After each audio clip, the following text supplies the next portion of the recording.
How to delete categories in WordPress.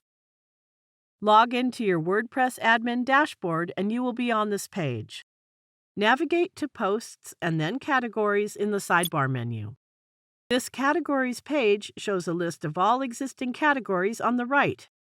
When you hover your cursor over any category, it shows the Delete option. By clicking the Delete option, you can get rid of that particular category. Simply click Delete and then accept confirmation prompt.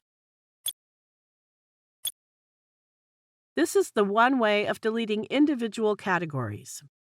You can also delete categories in bulk. For bulk deletion, check this topmost box that selects all the categories at once.